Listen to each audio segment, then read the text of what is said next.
Hello everybody, this is Purge, and I'm bringing you a Clockwerk replay commentary. I've been playing Clockwerk a little bit in the last year with the new facet, the hooking up facet. I felt like trying it again. I know that the basically there's three facets for Clockwerk. One of them is brand new and dog shit. Just to cover that really quick, you buy chainmails and you eat them, and the armor goes under your hero permanently, which is good because it makes item slots, makes space in your item slots, and secondarily because every armor point that you get increases your outgoing damage by 0.25. So every chainmail you eat is increasing your damage output by 1%.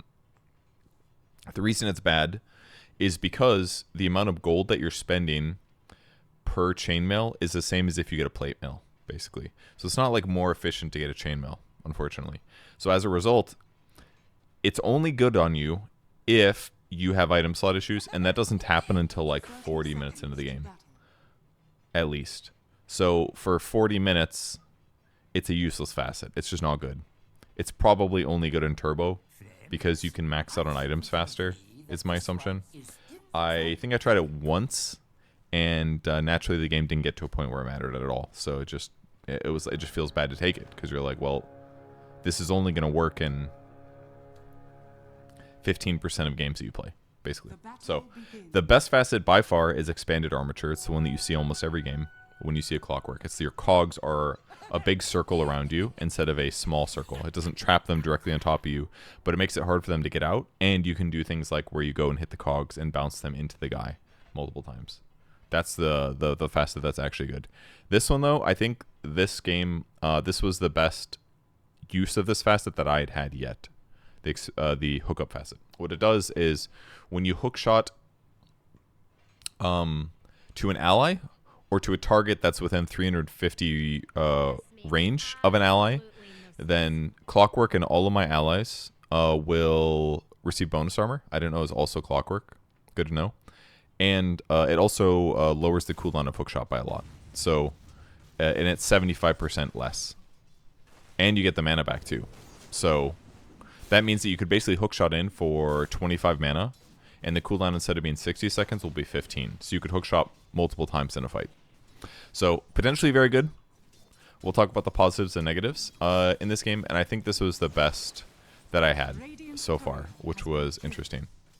So yeah, lots to talk about. Okay, first off, the downside is that power cogs not being a big AoE means it's harder to catch people. It's harder to hit people with multiple power cogs. So that makes it worse. But you still are the same general hero, which is relatively tanky. You do some damage. I really wanted to do some damage here, so I used battery salt. It wasn't very good, though, I don't think. What I'm really trying to do is make sure that I can protect my sentry ward so that he can't unblock it before the time to pull is here. But also I want to be able to do damage to the Terrorblade if possible. So coming back to the creep wave at this point felt okay, but I mean zoning the disruptor is not bad. He missed reflection there, which seemed okay. I'm not level 2 yet, so getting a go is not necessarily feasible just yet. But once they pull the creep wave like this, and it's just a range creep and a Terrorblade, we definitely have some kill potential here. And as long as I don't aggro the melee creeps to me, it's really not that hard to do the rundown here. I used a blood grenade as well. Got the cogs. Luckily for him, he can just kind of push me out. But yeah, that's basically regular cogs. Cogs was like that for all of Clockwerk's existence for literally 10 years until they added that new facet, which has kind of revamped how the hero works. But ultimately, you're the same thing. You've got battery assault to walk in and chase people down. It does a moderate to a large amount of magic damage. And that adds up to become like a pretty capable hero if you can get behind people. Movement speed is really important on this hero. This is why I purchased a windlace relatively early. It was because I wanted to have some capabilities here. I was hoping maybe I could separate him a little bit, but I probably traded a little bit too much there and letting him hit me. I thought I would be dying, but this extra armor from the tower certainly helped keep me alive. And then I decided that I was going to go back and heal, but then I saw creep wave under the tower, so I was like, oh, I should get experience. And then I saw lyrical TP, so I was like, oh, I guess I don't need to be here anymore. And then I saw that he got glimpsed, so I'm like, okay, now I need to be in this lane, because otherwise nobody's getting this experience. So then I walked back to the lane, which is still spooky, because I have no regen, I have no mana, and I would have to spend money. I just bought boots, so I would have to spend money to get back here. But now I'm kind of forced to be here, because he got glimpsed back like that, which I can relate to. I do that shit all the time. This was nice that this was still here. I was kind of surprised about that. I could pop this right away. It's probably better to hold it, though. Getting that last hit felt really good. It's like 100 gold for me. He is almost certainly preparing to deward. So I'm just going to redo that really quick to make sure that that doesn't spawn. Which basically means they don't get to resume pulling or anything. Took a little damage here. I could have maybe turned a little earlier, but I got the level 2 battery assault about when I didn't expect it. Level 2 battery assault does increase your damage a lot. One thing that happened to Clockwerk that was kind of a nerf recently is they made it... I really messed up that aggro pull. I let the creep attack me too early, and the circle didn't get more than one creep, but one creep is still one creep. He used another sentry here to deward my sentry. So kind of expensive for... I mean, it's expensive for both of us. We both burned 2 sentries in the move.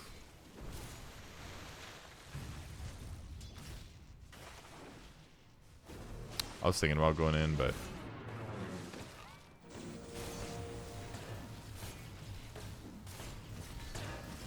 I should have kicked myself out a little bit faster. The fact that he got his illusion off split the damage really easily. And then Lyrical ended up getting ran down afterwards, unfortunately. So that was a bad move. If I was full HP, it's really not a big deal, but have to be careful here. TP to the tier 2 so I didn't get glimpsed back. And now I've got Trinkles, so I can actually regen back up to full after little fights happen. And anything else that's going to increase my raw HP is going to be valuable right now. Now that Lyrical's back, I just want to make sure that he doesn't contest a pull or anything. I managed to steal the Madstone away from him, which is nice. Because that means our neutral items will come a little bit faster than his will. Then I'm going to run over here, get a little Lotus, and then I'm going to see if I can get behind him. This is kind of what you want to do on Clockwerk, is approach from behind. If you approach from behind, you can sometimes get behind him, and you can turn that into potential kills. And when Dragon attacks, make sure you wait until the creep attacks you, then you walk into the creep wave. Where when the attack actually hits you, it makes an AoE of aggro around your hero model. So you want to drag that into the creep wave to make sure that you can get these pulls going. Thinking about going back for the Wisdom Rune, and then I realized, like, if they have a Disruptor, I simply am going to be late. Because if I walk up at exactly 7 minutes, he just glimpses me, I end up here and he takes it. So this was just good for me that the Disruptor was late, or I would have lost my team the Wisdom Shrine, which would have been pretty expensive here. So kind of spooky. Nice little gush here. Nakog us all together. Rocket Flare is typically really good in circumstances like this, because if there are a lot of creeps, Rocket Flare is going to damage all of the creeps, and if all the creeps get damaged, that means the Battery Assault will get to the hero a little bit faster. But maxing out Battery Assault, it was the classic Clockwerk skill build for a long time. If you go the expanded armature set, or facet, that typically ends up being a little better. I don't remember if I finished saying this or not, but Battery Assault doesn't do double damage to creeps anymore. This is something that was added a while ago to help the hero be a little bit more competitive and maybe be viable as a core. And to give you some more lane push, but they've removed that, and that's one of the things that's made Clockwerk less effective as a support. I'm thinking about rotating lanes here. I picked up Chip Vest here, and I'm gonna run after the this Terrorblade just to see what happens. He does have his ulti, by the way. It was very close. He was halfway through casting Sunder, but we managed to kill him, which was nice. Found this quite annoying, I gotta say. Found that quite annoying again. Just tanking tower hits here. Once again, he could push me away. That sucked. I had this. That was actually, it was such an annoying kill. I was like, alright, this guy's super dead. And then he pushed me away, and I was like, okay, that sucks. And he pushed me away again. And then he pushed me away again. I was like, oh my god. And then I ended up dying. Very frustrating. But Lyrical did get the kill, which was good. I didn't have last hits up. Let's take a look at my net worth. I'm doing very good this game, frankly. I've been a part of a lot of kills. 4 total so far. I decided to rotate to the top lane because I am quite strong.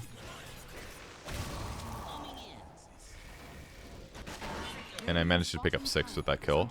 And then I actually don't want to get this kill. I want to let the Pudge get it, if possible, because Pudge will get Flesh Heap from it, so it helps make my Pudge carry a little bit stronger. And now that I'm 6, I can be on the map. So I didn't end up using Hookshot with Hookup, but we can start talking about how useful it is for that. So Clockwerk's main job in a game, and in fact, we were, just a heads up, we were playing against a Pangolier this game, which it says Clock is a really hard counter to, and that's because with the cogs down, they count as like buildings, so it basically makes it really hard for Pangolier to get past the cogs. I did not mean to walk into the tower, that was stupid. But basically my goal as a hero is to get on top of heroes, and then to succeed in locking them down, is my goal. And if I cannot do that with Hookshot, then I'm having a bad time, basically. I'm just waiting for Hookshot here to feel comfortable to go in. I was thinking about walking mid, but I kind of felt like he was just going to simply die. Maybe I should have gone, though.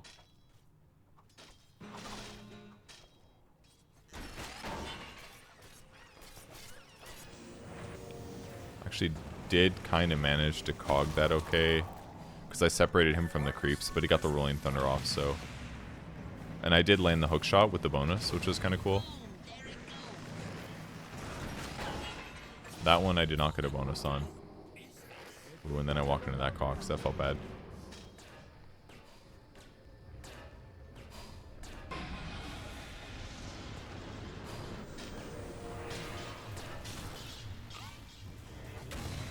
Trying to get them as low as possible, but unfortunately didn't work out. My second hook shot, my first hook shot when I hit the Pango, it also gave armor to myself and Pudge, which is cool, because temporarily if my armor increases, that means I'm doing more damage, right? So 15 bonus armor for 4 seconds means like, it's like 3 to 4% more damage. It's not a lot. But if I do 1,000 damage, it's 30 more damage. That was a nice kill by Avery. My net worth now is a little bit weaker, unfortunately. I decided to go for a Spirit Vessel this game because nobody else was going to buy it. And it's not the best Spirit Vessel game to kind of have low HP heroes. Maybe I should have bought something differently. But I thought it would be a nice little thing to have. Hookshotted to close the gap here. He actually did not have his Sunder. I think he had used it already. Yeah, he had used it earlier on the Kunkka. So it was a nice time for me to gank the side lane. All I had to do was land my hook shot and it was all going to be good. So Spirit Vessel, again, it doesn't protect against Sunder from going through. And it's not that good against Pango because Pango will roll, which would either dispel him or make him take less damage from it. And it's not that good against Void Spirit, but it's okay because Void Spirit will use some like evasive abilities. But it is damage, which is kind of good. I maybe could have bought something differently. Maybe something like Ags or something could have been good. It's kind of good with Ags, actually. It's actually one thing I need to try with this facet. Because it says the hookshot radius bonus goes up.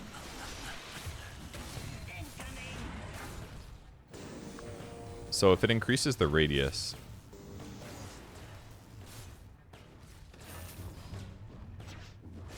So if it increases the radius, does that mean that it's easier for Hookup to land? Probably not, because this is based on 350 of the hit target, but increasing the radius isn't all bad, because it's stun duration and it does a little bit of damage. Hookshot's very weak damage. 75 to 275 for an ultimate is not good, but you make up for it with battery salt and urn, so it's not all bad.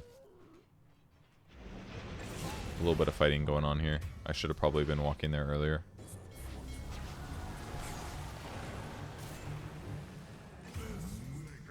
Nice combo.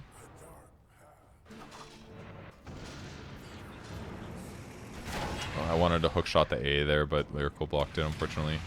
Which felt bad because it would have helped keep D-Dog alive. Because I could have given him 15 armor. It did, I mean, my cooldown's still going to be low, so it's like not all bad, but it's unfortunate. That was one thing I aimed to do a lot in this game was... Gave him armor. I got battery assault going on. And we have him kind of caught in here, so we didn't actually have to run that far away, which is nice.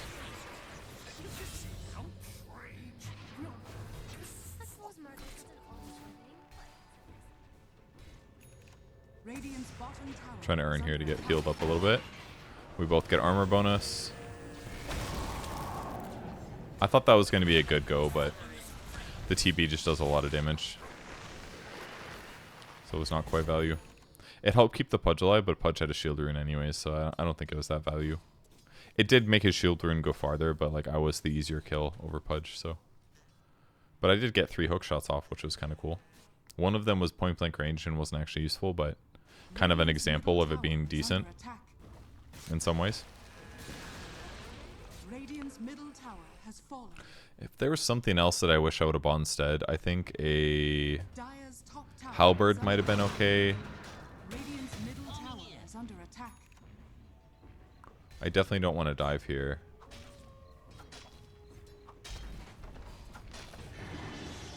I was like blown away how fast they jumped on my ass.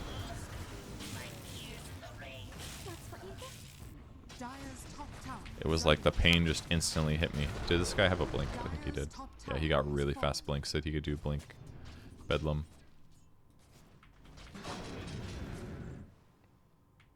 My net worth has fallen off a little bit now that I've died a little bit more than I've been successful getting kills. What I should be doing is looking for kill setups with somebody on my team. Most likely. So I probably want to go play near where my allies are. And I'm maxing out Clockwerk or Rocket Flare next because I almost have range here. All these creeps are in my way. This guy was unfortunately going to fuck me up. Oh, that slow was so big. And then I earned him a little bit too late, unfortunately. And now he's just healed. That felt bad.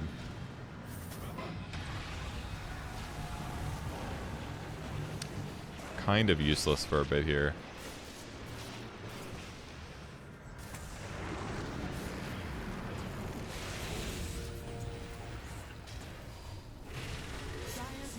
Shot my rocket. They just have too much HP though.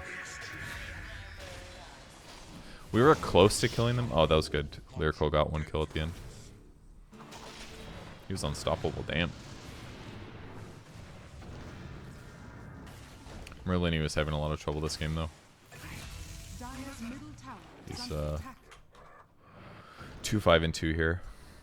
And I didn't get a chance to hook up there, obviously, because I was hooking an enemy, so the cooldown ends up being long. I maybe should have been a little bit more patient to try to hit the angle, but I needed to run left because there were all those creeps in the way of me. All kind of made it feel hard.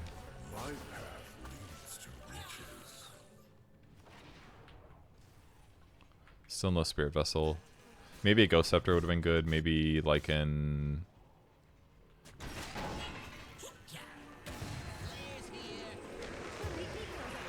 I figured he was going to be pretty much dead at that point. I just needed to land the hook shot so that he could get the follow-up there. I didn't need to like go for the cogs. But yeah, if he comes up like that, we just got to go in. There's no messing around, basically. But playing near my teammates is basically what I want to do. There's so many heroes here. I don't quite know why I'm sort of walking in, but...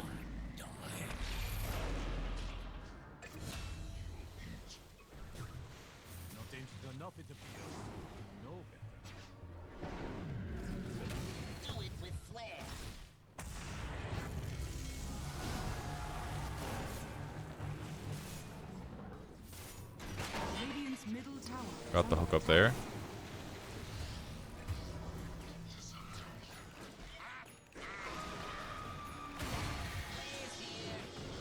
I maybe could have justified getting Blade Mail as well, too. I think Blade Mail could have been good.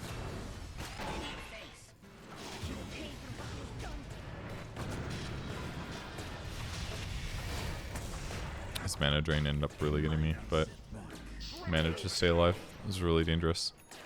Watching it back, I was like, I'm going to die before this guy kills me. I did 2,200 damage that fight. It was actually really good. Okay, that was okay. That was alright.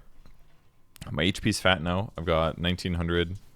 Got my Spirit Vessel. I'm rocketing the opposite side of the map. So to explain how that works, basically, is that I'll just pause briefly while I explain it.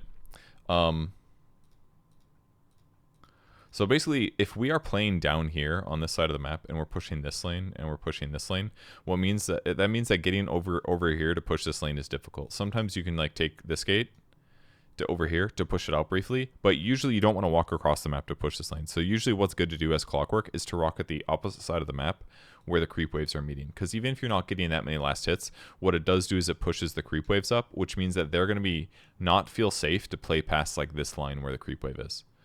If this creep wave is like up here, like right here in front of our tower, some of that damage is going to go under our tower, and they're going to feel comfortable farm this camp and probably this camp and to ward in this area. But instead, they're going to, if the wave stays like here, they're not going to really feel like it's as safe to play that part of the map because there could be us in this area getting ready to gank. So rocket flaring the opposite side of the map that you want to put, that you aren't playing in, is the right way to use that skill. In most cases. At least in moments like this where I'm back. And sometimes I will get last hits while I do this. My next plan was to buy a 4-staff so that I could get out of danger a bit faster. And sometimes if I have bad cogs or if I catch an enemy, this is helps me get here. And now that I've been pushing this wave this whole time, it's easier for Merlini to possibly go try to affect this spot. Watch my rocket. Boom, and hits him. That was a nice save by Disruptor who static storms him so he can't do roll up. Alright, neutral items. I've got good options. Chip Vest was the highest recommended one because you're still going to get right-clicked a lot as Clockwerk. I could have taken Essence Ring to increase my HP regen, basically, in my raw HP, which would have been good too. But I opted to get Chip Vest because it was going to help me farm, whereas the other one would not. Just a little ward dewarding in the area. Ben was right that we should have been playing top, though, for Tormentor. It's something I'm really bad at. I forget to play near Tormentor at the 20-minute mark. We should be like set up with wards and sentries and stuff. That way, when he's in that area, we can potentially get grabs or kills. I was thinking about hookshotting him, but it wasn't really a great angle for me. The rocket does scout the Disruptor, though, who's going to end up using a glimpse. Or a Glimmer Cape, I should say. That really sucked. I did not mean to TP, that was weird. I was trying to, I think, Vessel him or something. I'm not sure, but I really fucked that one up, unfortunately.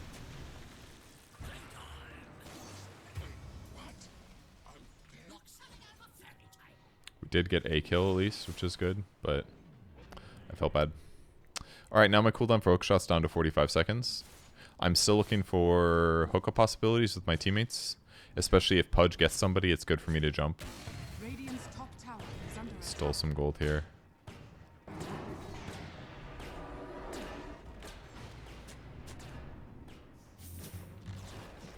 Radiant's top tower is falling.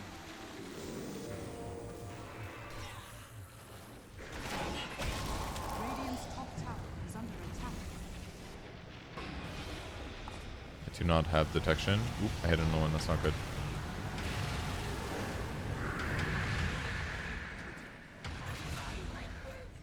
It's a bit of a force by me. We didn't end up killing the Willow, unfortunately. Dire's bottom tower is under attack.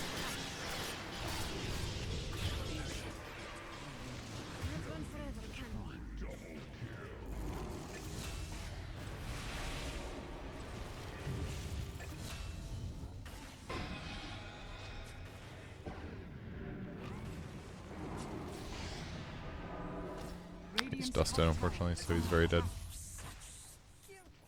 Yeah, I did very little in that fight. I basically hooked onto this guy. I didn't cog him in place. I basically allowed him to escape. He actually does have a 4-staff, so he would have been able to get out, but I don't think I played that well in the slightest. I was trying too hard to force it. My net worth is still not bad, but I was trying too hard. Again, gonna rocket the opposite side of the map so that they don't get a chance to go push over there and farm. Maybe I should have gone Blade Mill. Would have been a lot better against Dark Willow for sure. I don't think I really used the Vessel very good offensively. I think the Urn was pretty good. But I don't know if I needed to do the full upgrade. It just feels kind of goofy. They're getting Glimmer Capes anyways, which is going to block a lot of the damage, so... And they don't really have any like beefy tanky boys with a lot of regen and lifesteal that aren't necessarily countered by... Like this guy can just Sunder, so... It's okay against Void Spirit, he kind of has a lot of HP, but he's also got a Mage Slayer, so... It's kind of goofy, I feel like. Got a little hookup going. I just wanted to get him out of there because he was having kind of a hard game. So I went for the hookup. I did Spirit Vessel the TB for fun. It's chunking him pretty good. He'll be okay though. He had a lot of HP left. But I think better for me to die than Rubik. Rubik's net worth is quite a bit higher. But maybe I didn't need to, I don't know. I was out of space for all these items. Maybe I could have ditched Windlace and held Blood or something. Not sure. But I need to be by my teammates, that's for sure. Sold the Blood Grenade, decided to walk in case I wanted to TP. Gonna continue rocketing top.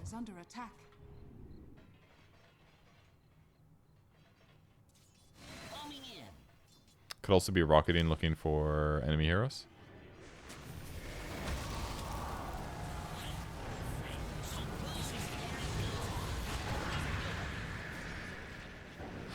Man, that was an unfortunate one. That Rolling Thunder got me good.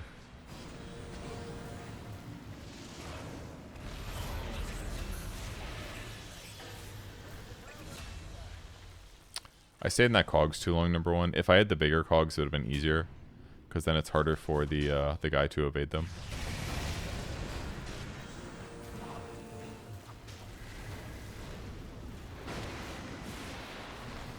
And I'm getting very low there. Merlini just got messed up, unfortunately. Now they know where the rocket was. He actually almost got my ass. Could hookshot to Ancients or neutral creeps if I needed to, but I instead decided to walk. And I'll just clear these on the way back. So I'm right here anyways. Blade Mail's kind of good against Pango because he's going to at least reflect a lot of his own damage back to him. Like I could do damage back to him perhaps, but I actually didn't see how this kill happened. I was curious. So he just...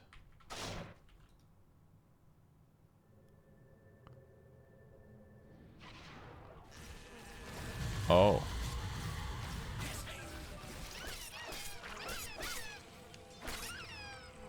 Okay, he just was there. Okay, it was just a gimme. Alright, good to know, good to know. I was like, sick, dude, he just solo killed the carry. It was just pretty straightforward. The smart thing that he did was he didn't ulti early. He lowered his HP a little bit first, and then he went for the kill. Little hook up here for some bonus armor. Did I vessel the wrong person? I did. I used it on Pudge. I hooked him in. I dusted really late. But we got him. Hookshotting into the Pudge feels good. Because of the bonus armor, but... Radiant's bottom tower is under attack. It's funny those are still there. Is that really that sentry? Oh no, there's a sentry above it, is what it was. Dire's top tower is under attack. Well, that's still there. So here's one of the problems with this facet. I've been kind of alluding to it the whole time, but what I basically... The problem is that I'm thinking too much about giving my teammates a little bit of armor. And it's definitely good sometimes, but I need restraint. And I think this was a game example where I played the hero much better than I normally do. But I focused too much on giving my teammates armor temporarily, when what I should have been doing was aiming for the right heroes that caused problems. I think that was ultimately what was more important this game. And I even knew looking at Pango, I was like, that win rate disadvantage, which was huge for Pango, it's got to be because of the other facet. Because it makes it so much harder for him to roll around. But small cogs, it's not that bad. He can avoid me, you know? I'm looking for like a sneaky place to put my ward. So I really felt like... I mean, I kind of screwed my team a little bit by doing what I did, but I was going for JD Pollen Bag here since I'm an initiator, and killing a little bit of their health restoration is not a terrible thing. Radiant structures are fortified. Does damage too. I tried killing you so that the ward would be better, but apparently this blocks vision. I was very confused.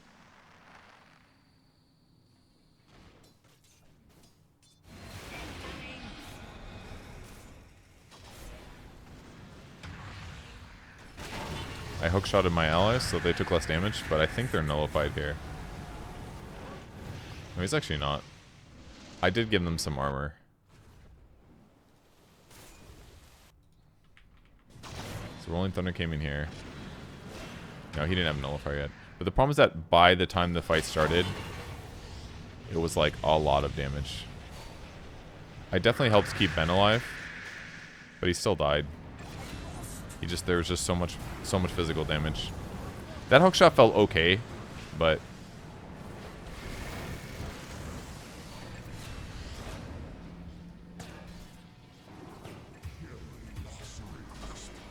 basically I'm trying to play like kind of a goofy support, which is only so good. This one I tried to help. I got there late.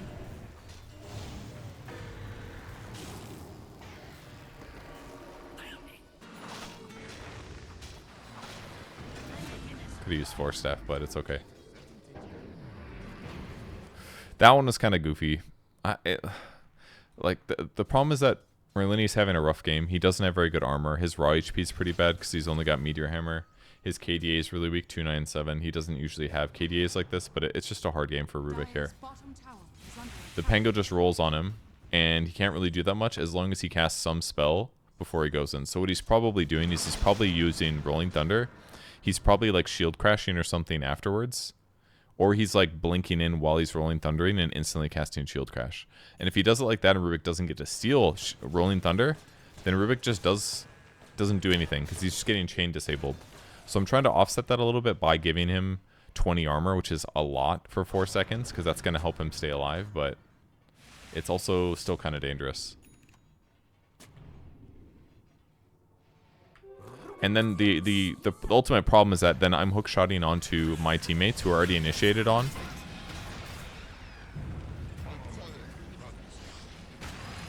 Once again, 4 armor. Force him. This is basically what I should be doing the entire game. I have attack speed slow because of his passive proccing on me, and then I'm just 100% dead. So there's another good example. The hookshot was kind of good. It helps keep Rubik alive, but he still ends up dying, right? Is that worth it? Probably not. Did I even save him from damage? I'm not sure. It did here. Like, that thing would have really wrecked him otherwise. But look, once it's over, and Lucky Shot's reducing his armor by 13, he just needs, like, one more hit and he dies. He just explodes. He really needed more armor, I think. I genuinely think like an armor piece over Ironwood Branch could really help. And that's from the 10 talent, the +4 Lucky Shot armor reduction. That's part of it. So it does minus 9 armor. But once that gets put onto him, he's going to have a bad time. So in some ways I offset it. In other ways, maybe what I should be doing is hitting the back line and trying to kill Disruptor or Dark Willow. Disruptor's also a hard kill though because he's got that. He just pushes me back when I do too much damage. So this shit on a 5-second cooldown, like, just means it's really hard for me to kill him. So they got Tormentor again. My KDA is now 5, 10, and 14. My damage was not that high. I mean, I casted some items, but it's basically just a Pudge. Lyrical had a really good early game, but I don't like his items that much. I think Blade Mail is good. I think Ags can be okay. But much like my Spirit Vessel, I just don't think that the boat, which is like kind of a hard to land disable, that if it lands it's okay, but like it's probably not gonna like do a lot of damage. I just think Ags is like kind of iffy. That's all. And then he paired it with the Kaya Sanj, and I think the Kaya Sanj is the biggest mistake he made item wise. But I think Ags is like okay, like it's fine. This one's not good though. It does give him mana regen. It does reduce the amount of mana burn from the Pango. It does give him health restoration or whatever, but it's a 4,000 gold item that gives him 12% spell amp, and I think an aura would have been better, whether a pipe or a Crimson Guard or even like a Radiance or something. I think would have been better to help us go a little bit farther in the fights. I don't like the Kaya Sanj. So, but maybe Blade Mail into Radiance is better, or maybe Ags into BKB is better. I'm not quite sure. See how much he's dying though? I thought maybe I'd be able to save him. I used the pollen bag. I'm gonna go fly up here. Shit was over very quick.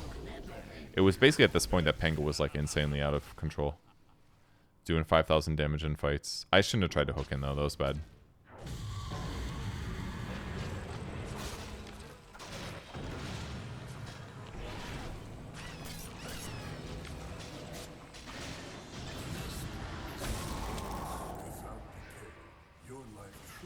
A nice ice blast, but there's only so much stuff going on.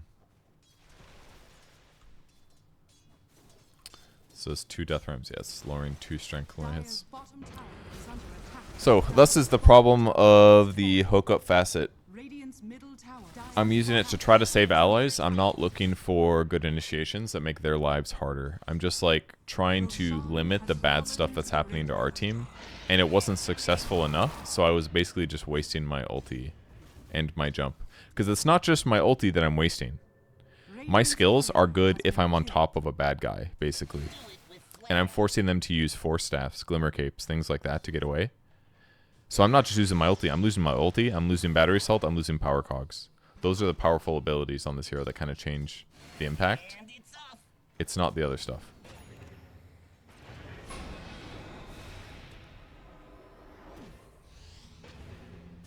Dire's middle tower is under attack. Kind of spooky here. I could have hit him with the pollen bag.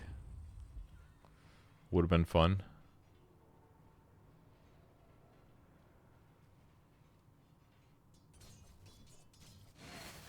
Continuing to rock at the opposite side of the map.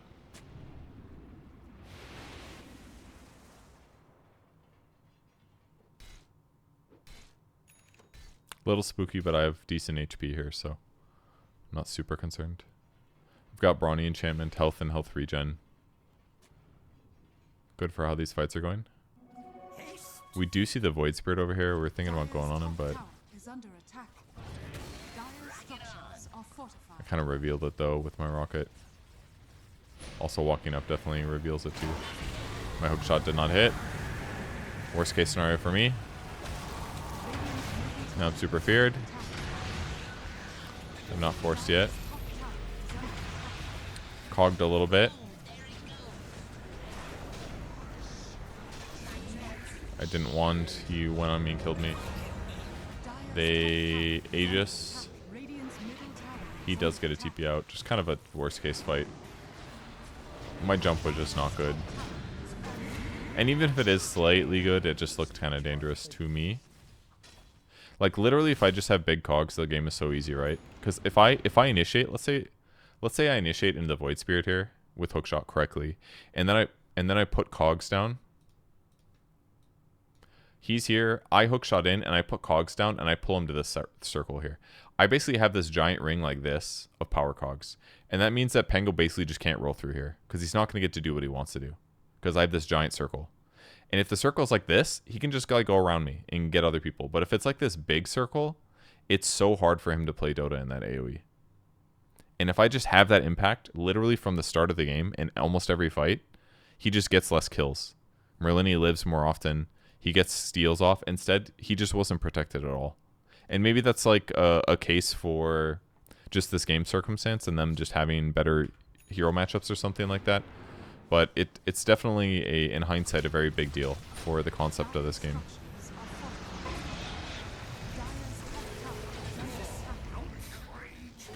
He did get pretty messed up, though. These two heroes are really good at jumping. And he's a hero that's kind of struggles to get away.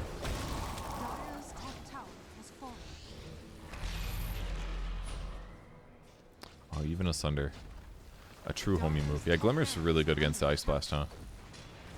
Just like 5 seconds, they don't take any damage. So I'm looking to slow this down if possible. Once again, I'm like, I'm going to give my teammates armor. You know what I should have done? Maybe go on this guy. No, I can't kill him. There's no way.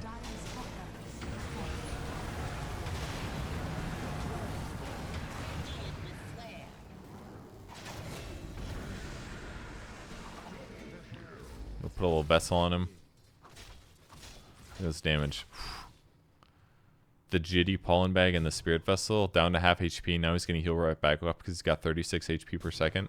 Incredible. Put those numbers on the board. I got Shard as well. Usually use the spot enemies to look for good people to hook shot into, but Because all I ever did all game was hookshot my teammates, we didn't really use that one too much, huh? So that's kind of the lessons I learned this game, I think, was you can't use it when they're nullified, by the way, it won't work. So once the nullifier's down, that's when I can hookshot in.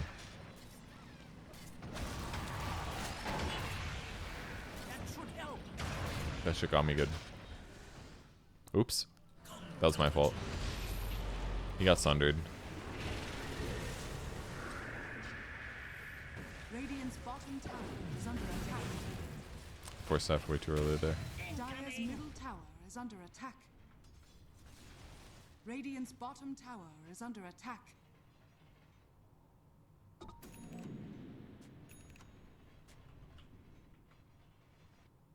I should just be looking for backlines, 100%.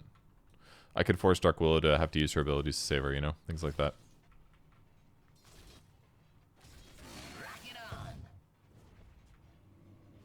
I go play bottom now. I spot an illusion, that's kind of spooky.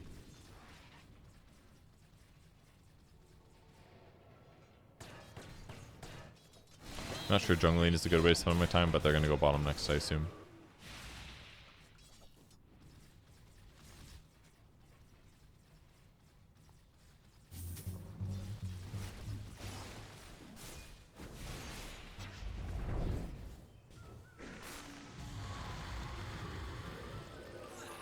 Dire's bottom tower is under attack.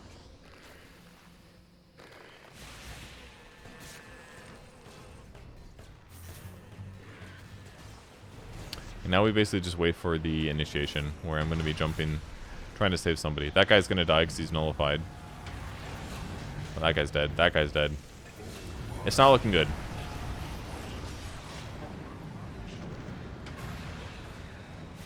I should have cogged there. I don't know why I didn't.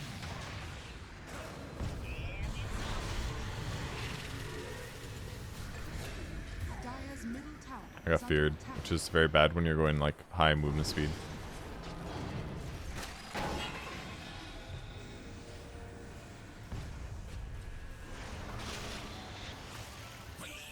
Nice hook.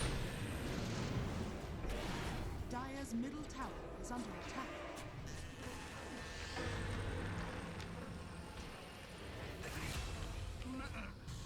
Oh, we want to kill so bad.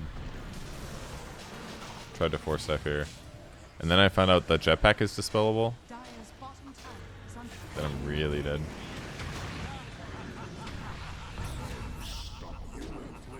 We're a little behind at this point. Pengo's doing like god tier damage.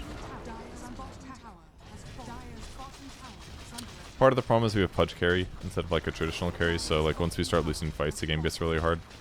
But we just had a bad lineup for dealing with the Pango roll, other than my hero, because I went the wrong facet. But there's something to be said about Hookup in some cases, but I think I tried way too hard to play my facet this game. It should be there if it feels like being used, is how I should think about it. I need to use it when there's a hero that needs to be stunned that's standing next to my teammate. I shouldn't just be like, oh, my ally's getting gone on, I'm going to save them. That's just bad. I still think I played the hero like kind of good. Like, I think I played the hero well the first like 30 minutes, 25 minutes, but after that I played the hero bad. Like, I should be looking at this disruptor and I should just go on him. Why didn't I do this earlier? I pollen bagged him. Doesn't hit him if he's in this, huh? I messed up the cogs too. Got him with it. So this would be a good time to ulti my Pudge, but force staffed. Wrong time again.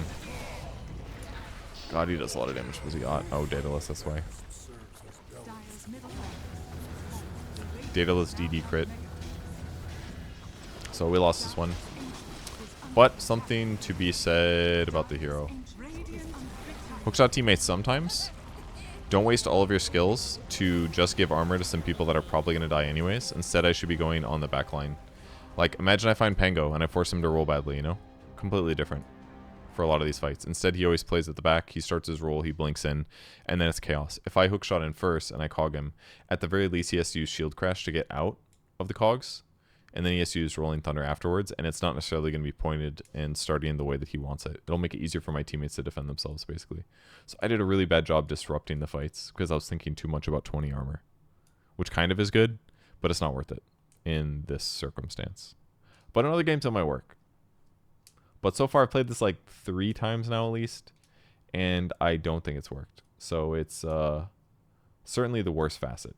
The other one other thing I'll say is that the other problem with it is that like it's kind of cool if you have a teammate initiate, so you can initiate with them, because then you're getting the bonus armor while you guys initiate. But then it's like, what are the chances that you have an ally that actually initiates and you want to go on the exact same person? That doesn't really always happen. So maybe I have some like Void Spirit or a Puck that I could hook shot into to give them armor to give me armor while we jump in, but it's just not that good. Maybe there's some potential with like an Axe or something, because Axe does damage based on how much armor he has with Battle Hunger, so maybe I could give him more damage. But Battle Hunger only does like, it's basically like 20 more damage for 4 seconds. It's like 100 more damage. It's not worth it.